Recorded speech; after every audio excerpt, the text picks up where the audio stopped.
We are in an age of chaos. So how do you make sense of the world we're living in? For decades, Vuca was our default acronym to refer to conditions of volatility, uncertainty, complexity, and ambiguity. But whereas Vuca previously described disruptive and exceptional situations, these conditions have now become the norm. With the acceleration of the climate emergency, global wars, the pandemic, the arrival of AI and other technology, and increasing political and financial instability, Jamais Cascio recognized that the world had shifted to a different level of disruption.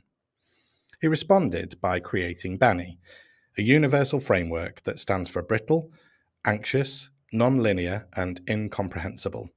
And just as Vuca was adopted by the business world, so too is BANI. It's not often we get to speak to the person who developed the thinking behind a framework, so to say that we're delighted to have Jamais joining us today is an understatement. So let's find out some more. Jamais, welcome to In Good Company. What a delight to have you here. Thank you for joining us. How are you?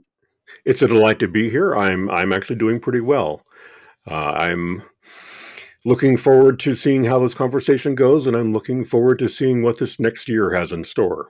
Well, me too, and we're keen and eager to find out more about BANI.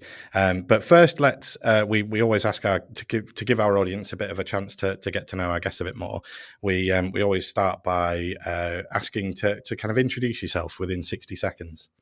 Sure. I'm Jamais Cascio. I am an easily distracted generalist, and I've managed to turn that into a career. I have a academic background in history and anthropology and political science. I've worked in the computer field, but for the past 20 odd years, I've been working as a futurist, which means I get paid to think about what might happen and write about it. And I've managed to speak all over the world and write for a whole bunch of places and actually make a career, make a life out of speculating about possibility. And more importantly, the consequences of those possibilities. Yeah, well, I'm sure. I have a feeling that this is the conversation that's going to leave me with loads of extra questions, which we won't have time to get into. So I do have a list, and I'll do my best to stick to them as best as possible. All right. But I'm fascinated to learn more. So let's get straight into it. So BANI, let's hear from you directly what it is and what inspired you to create it. BANI is it's a framework for articulating a description of what reality feels like at present. It is, there's a concept from mythology that words have power, that names have power. And I have found that to be true in many respects because of just the way that the words in BANI, brittle, anxious, nonlinear, incomprehensible, the way that those words have captured people, have really resonated for audiences around the world. BANI was a way for me to articulate my feelings back in 2018, late 2018, a sense that the Vuca was insufficient, that we eat Vuca for breakfast, basically, that it's everywhere. And just like a fish swimming in water doesn't really recognize the water, we're surrounded by Vuca all the time. It's really hard to distinguish it. Right. And so I thought, well, let's come up with something different. And in just playing around with language, I knew that brittle was going to be a part of it because I've been writing about resilience and brittle systems for quite some time. Anxious actually emerged from reading what Gen Z and millennials were going through, primarily on Reddit, but just in the sense of immersing myself in what young people were experiencing of the world, and just this relentless sense of anxiety. And that really spoke to me as the sense of, what are people who are going to be living in the future? What are they feeling about the world right now? What they're feeling is anxious, worried, fearful that they have no good choices left. So that's where that came from. Nonlinear was largely in recognition of the climate. It came out of my thinking about the climate emergency. I've been writing about climate change and what we can do about it for 20 years plus. And one of the things that I learned, I don't know, about 10 years ago was something called hysteresis, which is the lag between cause and effect, basically.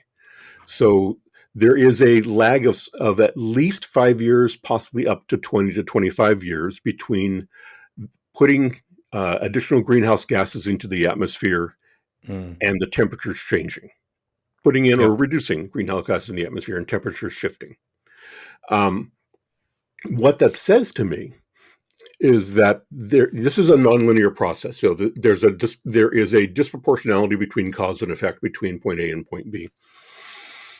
And what worried me about the hysteresis was you convince people to make major changes to their lives and their lifestyles, make changes to what they eat, what they drive, how they get around, and the size of their families. You do all that and nothing happens. Things don't stop getting worse. And because there's this lag. And so it just struck me that this isn't just a geophysical issue, it's a political issue. And part of what I've been doing for years is really trying to take all of these different big ideas around technology and politics and the world and the environment and turn it into human language. What is this like for being a human in this world? And incomprehensibility, well, that's kind of an emergent version of senseless and unthinkable. One of the first theorists about nuclear weapons and nuclear war was a guy named Herman Kahn. Wrote a book in the 1960s called On Thermonuclear War, in which he coined the phrase "thinking the unthinkable." And really, that's what a lot of us in my profession have to do. Think about the parts, the possible futures that nobody wants to think about, and nobody can understand why this is happening. So these four concepts, a world that's brittle, it's not just volatile, it's brittle. It's not just uncertain, it's anxious. It's complex, it's nonlinear. And it's not just ambiguous, it's incomprehensible. Sure. That struck me as being a better way of framing. And so I gave a talk for the Institute for the Future, where I do a lot of my work, in late 2018, ostensibly about our anarchy and chaos and the global political system in the future. And I introduced this idea, and polite applause. There are people in the audience who just sort of nodded along. There are folks who were visiting from Brazil loved the idea. Right. It really spoke to them. But it didn't really seem to catch with anyone else. And it sort of sat there in the back of my head for a while. Then the pandemic hit. Sure. And people who had heard the original version asked, that Banny thing kind of fits here. So why don't you make it public? And since it's my idea, I could do that. I posted it up on Medium, something called Facing the Age of Chaos in April of 2020. And it exploded. It still gets hundreds of reads every week. People all over the world started contacting me and started writing about it and making use of it, primarily in the developing world or global south. Right. Brazil was one of the first places to really grab onto it. But places, South Asia and Southeast Asia, Central Europe, it's actually funny to get. I have a Google alert set up so that it sends me a note whenever a new article has been published anywhere talks about Banny, because I want to see how that conversation is going. It's really funny to get an alert that has an article published in Ukraine and an article published in Russia on the same day about people using Banny as a way of seeing and giving a structure to what they see in the world. And so when you developed it, I would imagine that because I suppose, from our point of view and from largely how Vuca was adopted by the business world, did you write, or did you come up with Banny with the kind of the business world in mind? Or Oh no. Exactly right. So I'm interested to kind of get your take on how you because I mean Vuca has been well and truly used by the business world since I think it was the financial crisis in 2008. And before that. Yeah, quite possibly. I mean, the term was developed since late 80s, wasn't it? Late By the 1980s American military. U.S. Army War College and Right. started to. There is in the United States, in particular, a strange admiration of the military by the business consultancies. Mm. Yeah, it's not so much of the force aspect or the violence, but just um, the pageantry Mm. and in the linguistic pageantry of military terminology.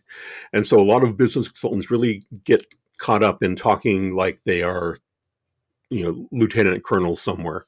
Mm-hmm. Um, and so it really should have been, it was no surprise when people when business consultants in the 1990s started picking it up. And then after 9/11, after 2001, it really Mm. started to become part of the everyday language for um, business strategists, both in Mm-hmm. corporations and as consultants. One of the people I work with regularly is a guy named Bob Johansson, who's a director emeritus of the Institute for the Future.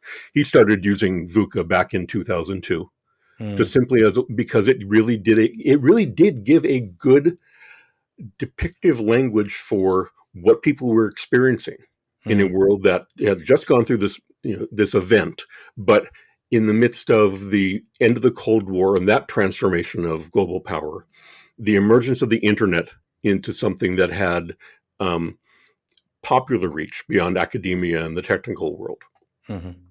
the various changes in demographics, and so there was this sense that the world had become volatile, and this was a good language for it. But that volatility, that um, disruptiveness, has continued to expand over Mm. time, and that's why for me, Vuca doesn't. Even though I was very familiar with it, I had seen it used, been using it at different points over time over the past 20 odd years, Mm-hmm. um, but just was not sufficient anymore. And so, So I would imagine that people obviously are still. Well, I know that people are still referencing oh VUCA, yeah, and I suppose as Banny is starting to make itself more wide known. I mean, currently, I suppose they coexist. hmm Do you feel that they in some way complement each other, or do you feel that Banny will dominate over Vuca? I mean, obviously you wrote it, so you're going to be maybe slightly biased, perhaps. But also, do you think there might be the need for Banny to change in the future? Being a futurist, I'm keen to get your take on that. well, I hope so, Yeah. um, because I hate the idea of something being written in stone Hmm. and the one true idea. I don't like that. Mm. Um, I do think that Banny and Vuca can be complementary, with Vuca being descriptive of the everyday turbulence, Hmm. the constant percolation of you know, normal disruption, with Banny being descriptive of the outliers, Hmm. being a way to describe those things that are unusual. Whereas Vuca can be the language used to describe our constant churn Hmm. of surprises. And so I do think that they are complementary, and I hope that they both continue to be used. I am quite surprised about the popularity of Manny, simply because I never expected it to take off like that. It was not something Right. that I had in mind. Mm. I had no idea that business consultants would want to use it or anything like that. It was purely a way for me to have a framework in my mind to articulate a world that had become, that was seeing um, the invasion of Ukraine, that was seeing the weird bromance between Trump and Putin, and Mm. Kim Jong Un, and the emergence of these kind of generative AI technologies that led to things like deep fakes before they led to things like Chat GPT. Yeah. And so there was this rash of bizarre developments, Hmm. a flowering of peculiarity that seemed to be taking place in the late 2010s, and I was really looking for a way to describe that, to really articulate that went beyond just simply the simple volatility. Hmm. What I have seen for people, and when I read what people are writing and the way people are using BANI globally, it is as a way to capture the experience that the previous language was not enough, that things feel different now, and things feel like they are on the verge of falling apart. They feel brittle. There really does seem like there's no good answer out there for a lot of people. So this anxiety is pervasive. Suicide rates are up globally. And a lot of it is simply because people who feel they have no future.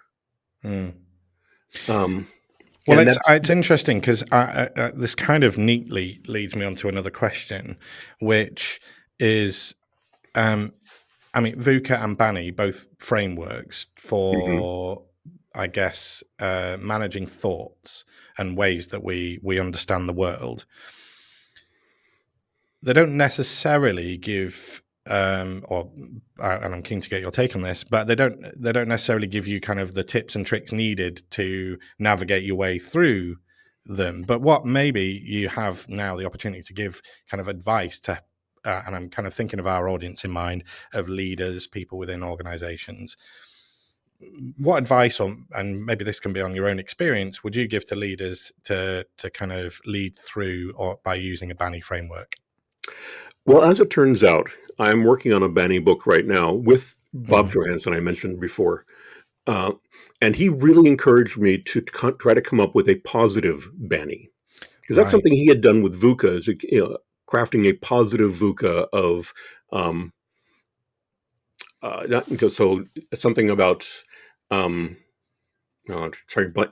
on what the terms are used for VUCNA, but basically positive language that was responsive. So I had actually come up with some initially responsive concepts. So in a brittle world, you focus on resilience, the capacity to bend rather than break. In an anxious world, you focus on empathy. In a nonlinear world where there's disproportionality, look at improvisation. Figure out your skills to be able to respond in the moment rather than just going by a script. And for a incomprehensible world, a diversity of perspective. So that rather than just having a single point of view, what is the variety? What's that 3D sphere of perspectives that you can bring to a situation beyond just simply others in the industry or others in your field who can maybe have a different idea, see things differently. And so turning that into Banny, so a bendable world, so a resilient bendable world, acceptant, so that you are actually willing to accept what people are experiencing on as it's as themselves, as opposed to trying to enforce a particular point of view or particular belief system. Neuroplastic or neuroflexible is being able to change your mind. And improvisation is very much based on taking what you have in the moment and working with it, and not being so tied to the existing set of rules. And inclusive. So it's inclusive of a variety of perspectives. And it's a little bit of an arm twist to get to those 4 BANI words. But really, it comes down to the same idea that you have a set of concepts around adaptability and flexibility. Yeah. Whether it's flexibility in your system, your systems and structure, flexibility in your ability to respond to the world, flexibility in who you bring in as part of the conversation. Yeah. Flexibility about what you can see other people are experiencing, what you experience yourself. And these, for me, are also very human responses. You don't really talk a lot about institutions being or organizations being improvisational. But what they're very much based on, what do we as people, how do we experience this world? How do we respond to this world as individuals, as groups, together? And my point of view on all this is that as the world becomes more Banny, as it becomes even more brittle and incomprehensible, the best thing that we can do is evolve with it. Sure. And do so together. And I guess, Ultimately, I'm and a you're right. hippie, I guess. Yeah, and you've kind of, again, it's like you've prepared for this because you've said a trigger word there for my next question, which is all about that's human centricity. In fact, I can't not reference the wording that's behind my head here and over my shoulder, but so impact purpose is to help kind of liberate the human potential within organizations. And of course, the organizations that we would work with, I guess, would describe themselves then as human centric. But I suppose with that new era of technology, and I guess as organizations are kind of more, I suppose, adopting technology so that it becomes a possibly more technological organization, perhaps is the right way of framing it. I suppose there is that threat that organizations can become less human. So how can, and you kind of have already touched on this a little bit, but how can people prepare themselves, never mind their people, but leaders how can leaders prepare themselves to emotionally embrace new technology? Emotionally embracing new technology. Well, one of my first responses to any new technological development, from a professional perspective, is to try to imagine how will this be misused? Not because technology is inherently bad, or any particular kind of technology is inherently bad, but because people will try to take advantage of a new system where they can have a momentary advantage over others. How can generative AI, or how can nuclear fusion, all of these kinds of emerging technologies that seem on the cusp of being transformative, how might people try to misuse them, and then work back from that of how can we integrate them better into our human systems so that we are conscious of their limits as well as conscious of their unexpected potentials.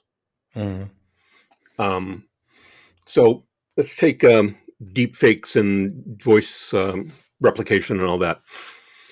You try to think, okay, there are some really insidious ways in which that kind of technology can be used politically, could be used commercially. Actually, one of the things I've seen that's fascinating is advertisers in China making deep fakes of video bloggers and TikTokers from Central and Eastern Europe to advertising about their products. Basically using a Westerner, but using a real person that they can find, but doing a deep fake of them. And that's kind of weird and insidious. But also, how can we make use of this in a positive way? Well, one thing that came to mind as a positive version would be being able to do dubbing of movies into other languages where it looked like where the mouth was actually matching what's being said, and you have the person speaking in German or Portuguese or whatever, with their mouth moving properly and in that performer's voice. It's just a little thing, but it's trying to shape, get the mindset of how can these be abused? What kind of fantastic new things can we do with them? But really trying to articulate it, not so much as what is the system going to do to us, as this is a tool. How can we use this tool? We talk about technology. Technology is a cultural construct. Things that we make are, technology is anything invented after you turn 13. We don't think about electricity in the home as being a technology in the same way we might think about internet in the home. For people if you've grown up around typewriters and pencils, you don't think about those as technologies, but they were. They were disruptive when they first came on the scene. And so for me, trying to keep in mind both the disruptive aspect of technologies and the way that we integrate them into their lives. That's been a large part of the work that I've done, trying to think about consequences and implications. Yeah. It's interesting that you mentioned that, because it's we talked about this on another episode about that kind of, and going back to the A of Banny about anxiety and things like AI, when AI kind Hmm. of, and AI has been around for a long, long time, but it's only in the past couple of years that it's kind of come to the forefront of minds, with it being all over social media, all over apps Right. and that kind of thing, and essentially being marketed differently. Um, but of course, it's a new thing to a lot of people, and it can bring a level of anxiety. But again, I think it goes back to what you just said before, is that I'm maybe not necessarily anxious by the technology itself, but how it could affect their lives by people using it in a certain way. Right. So yeah, it's not necessarily the robots coming to take over the human race, but it to that level. But it people go there quickly, right? Don't they? They get to kind of catastrophizing and thinking of the worst outcome. Hmm. Yeah, it's fascinating. One thing that I've noticed about the transformation in the popular perspective on AI is that it really started to hit hard when AI-based tools were developed that could take on knowledge work. Mm, We had grown quite accustomed to the idea of automation taking over physical labor. Automation replacing factory workers. hmm Um, Even self-driving taxis and trucks were starting to feel like, yeah, that's an inevitability. We're not too terribly worried about that. But as ChatGPT and similar systems started to intrude into the professional lives of writers, or more importantly, intrude into the business perspective of leaders who think that they can replace their knowledge workers with these systems. I think that's when you started to get a lot more conversation about it, because a lot more writers were feeling anxious about it mm, and talking about that anxiety in public, with good reason, because in many cases, a lot of the work that we do, if it's done, if it's good enough, that's enough. yeah. If it's satisfactory, that's enough. Doesn't have to be hmm perfect. And excuse me, what AI produces is definitely not perfect. Not yet, Confabulations no. and hallucinations. It's Um, funny. It just so happens that earlier on, I was sent a link. Let me see if I have it handy. It might have been. I forget which newspaper it was for. I haven't got the app open at the minute, but it was an online sort of mini quiz, 10 pictures, and you mhm, have to select whether you think it's AI or not. right. And I suppose I'm from a bit of an imagery background, so I thought, oh yeah, this will be fine. I'll get this, and I'm almost ashamed to say I got 80%. So I got 8 out of 10 right, and And that's actually I saw that same quiz, and I got 8 out of 10. 8 out of yeah, 10 right. myself. So and the and it was having looked through them, I think, because I was paying more attention, because of course it was a quiz asking you to figure out which ones were AI. So kind of looking at these pictures in more detail than I would do normally. If I was flicking through, scrolling through, I'd probably not even questioned a lot of them. Right, Until you kind of look at them and you kind of go, hang on, that person's eye isn't looking in the same direction as their other one, right. or, They have like 7 not in a, fingers. it was clearly computer generated is what I'm trying to Right, say. But again, if you were to just be scrolling through, which let's face it, most of it are doing when it comes to imagery nowadays, you probably just wouldn't even notice. There was one of the Rock, where you just like, until you looked at the text on a label on his arm,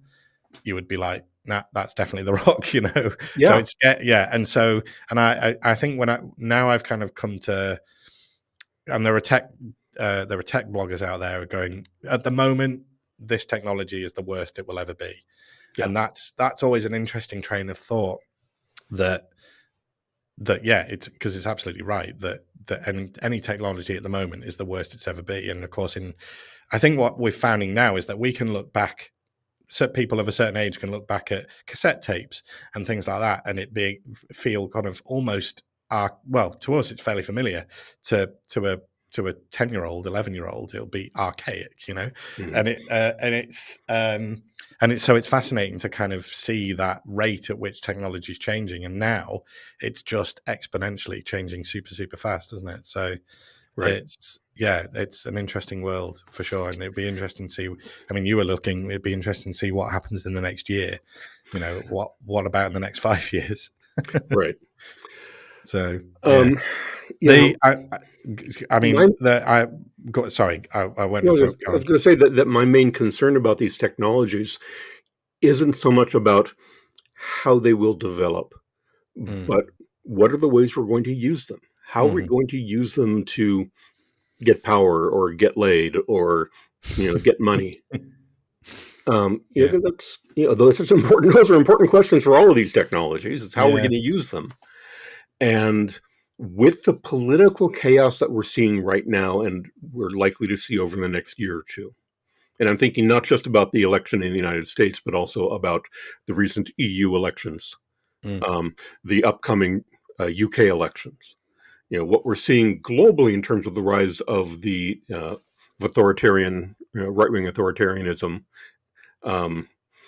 it is quite distressing to me to think about how these kinds of technologies can be used to manipulate people, and how willing people are to be manipulated sometimes. Yeah, you're right. And I think, because I've definitely had that thought process as well. And again, referring back to another episode that we did, I kind of brought this up of kind of, because I think you and I are fairly similar in that kind of almost not have the worst things in the forefront of our minds, but certainly like challenging the kind of the reasons that are out there. But he was kind of saying, yeah, but again, I know as you already mentioned, it's looking at it's seeing the flip side as well, because of course certain technologies could accelerate the improvement of the climate crisis, that type of thing. I must move on. I'm conscious of time, but yeah, no, I you and I could go on for this for a while, so maybe we could should talk for hours. Yeah. schedule another call. And I wanted to refer back to a little bit that you talked about earlier, which is the way that Banny has been adopted. In our prep for this, we kind of mentioned when we emailed you, you said to us that we think we were the first podcast that were in the UK, and so I'm kind of and as we speak to people as an organisation, people are still becoming familiar with Banny, and you mentioned earlier that Brazil, it took off more than anywhere else at the beginning, before you made that article, and the global South. What is it about Banny that did they connect with, and how are you seeing it being adopted by the countries, regions, or sectors, or even industries that that are using Banny or starting to adopt Banny? I think it comes down to chaos. For people who, in Brazil's case, it was at the height of the Bolsonaro period. The real sense of chaos in Brazil, and wanting to find a language to describe it, but to essentially corral the chaos. We can, by giving it names, by giving it a structure, we can get a better sense of what the possibilities are, where we might be going, what we might have to do. I found a very similar thing in Sri Lanka. Right. I never get the name of Rana Raja University. I never get the name of the university quite right, but a major university in Sri Lanka actually did a symposium on Banny. Right. And I was invited to speak. And it was, but really in the sense of in the context of what had been going on in Sri Lanka, the absolute economic and political chaos that had been underway in Sri Lanka. Similarly, I'm seeing a lot of work on Banny in India, in particular. Again, places where there's a lot of political chaos, and Where I have seen it take off has been primarily in places like Indonesia and Vietnam, Hmm. a little bit in South Africa, Mexico, places where there is where the chaos of the political world, of the economic world, is unavoidably visible. Hmm. There's no denying it. Um, and people are desperate to find a way to get a handle on it. Uh, that may be why Banny hasn't been quite as visible in the West. Hmm. Yeah, I think just to give a set of some context to this, I had my first interview with anyone from Japan about 2 months ago about Right. interview about Banny. You're the first folks from the UK to reach out to me. I have a friend who lives in Germany, and so she and I spoke, about a year ago. But really, aside from her, there hasn't been a lot of stuff in Germany. I haven't been reached out to by any company in the United States at all Mm. about Banny. However, it's my understanding from the Google alerts and the conversations I've had with people that the idea is starting to percolate through.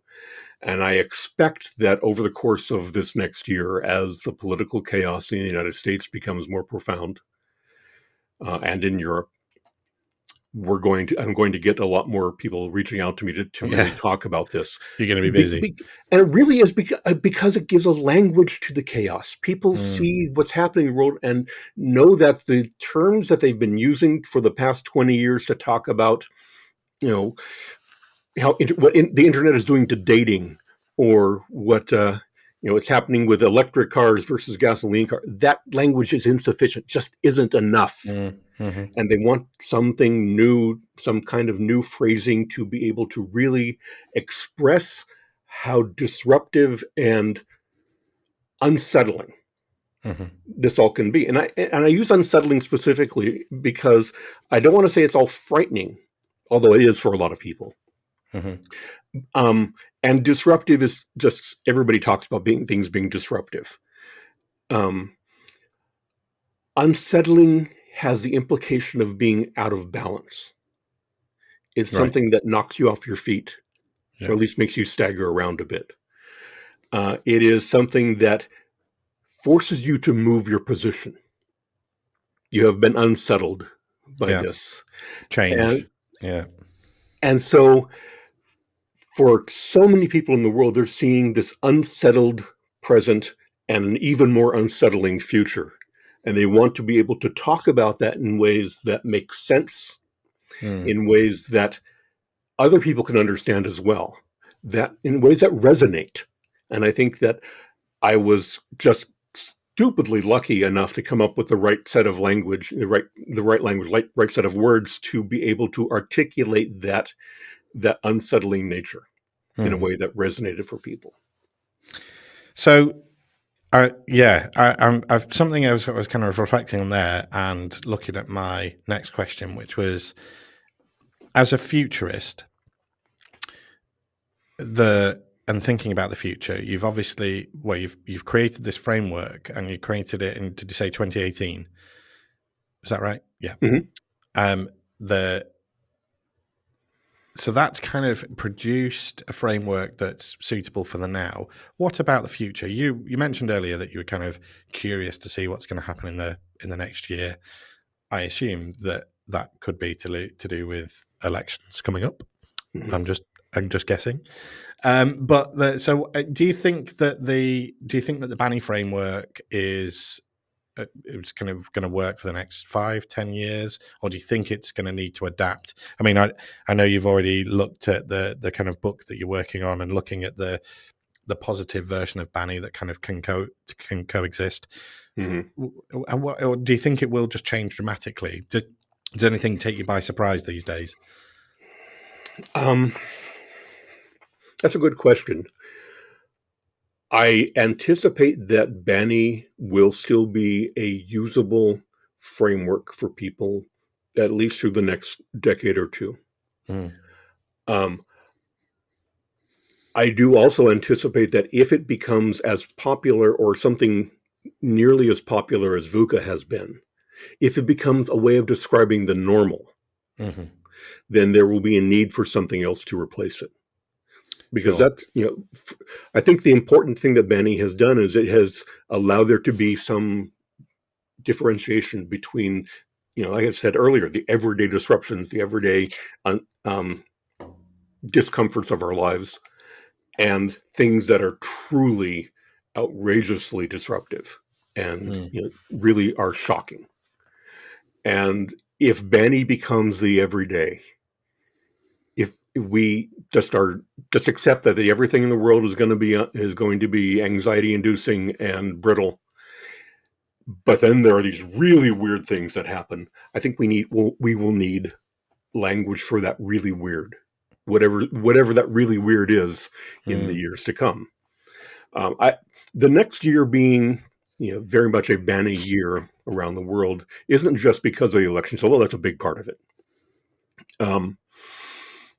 I think we'll be seeing the evolution of the generative AI into things where you really can't tell which ones are the real pictures and which ones are the AI pictures, where it's very difficult to distinguish between a video of a political figure saying something wise and that same political figure saying something completely evil. They both look indistinguishably plausible. And what that says to me is all of these kinds of disruptions to our lives make it very difficult to, what's a good way of putting this? To understand what's real, to accept something as being valid and plausible. Because all of these disruptions, they make us question everything. And at a certain level, questioning everything, well, that sounds like a good thing.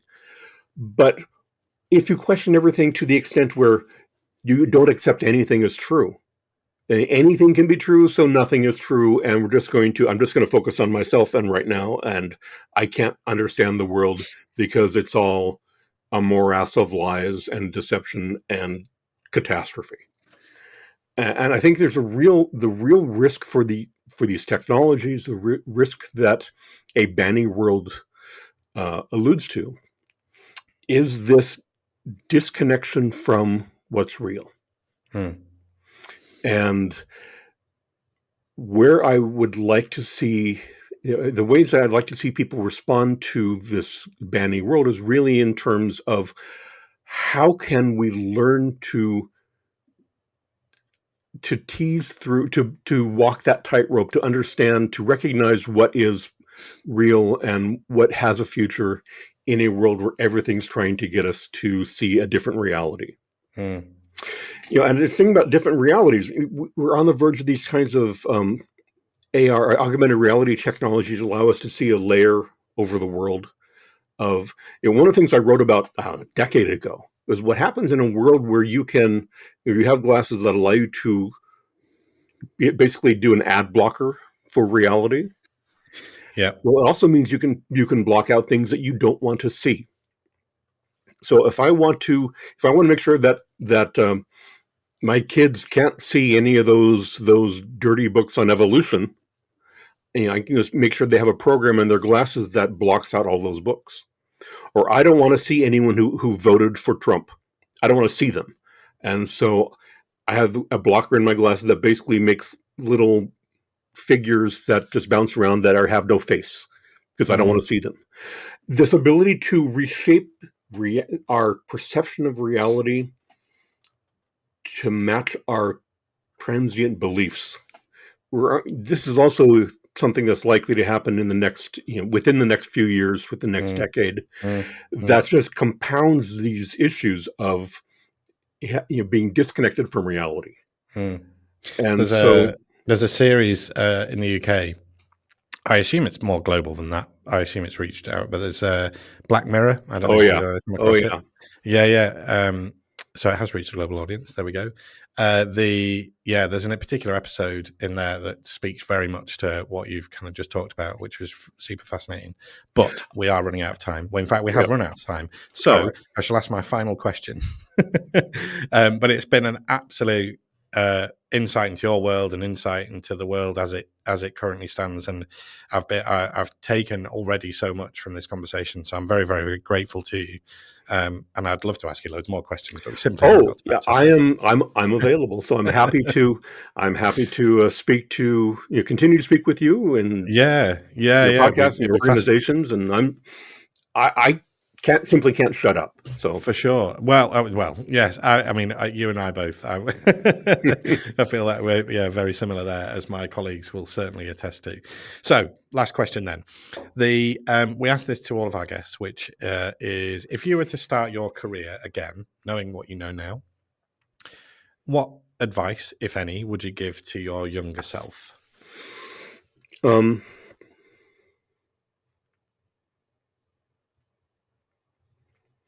You don't know everything. I think that when I started out, I had a perception of myself as knowing more than I really did.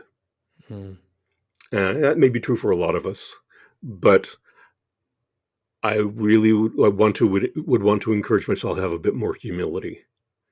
So I think that has actually done well for me over the years. Is that recognition that no, I don't know everything here. I want to listen, and that willingness to listen to what other people have to say, I think, is something that we should encourage in ourselves and in our communities. And I certainly wish I could have encouraged it in myself 20 years ago. And so, do you think you live by that now? I try to. Yeah, I try to. Yeah, it's true, and I couldn't agree more. I think, you won't be alone in that. I certainly, there's certainly aspects of that I lived by when I was coming of age as a teenager and things. And so, yeah, it's I think that with the amount of people in the world, we're definitely not alone in that. So, listen, Jamais, that's been an amazing episode. Thank you ever so much. Well, thank you. I really enjoyed the conversation, and you and I both. It was fascinating to talk to you, and I'd love to talk to you again.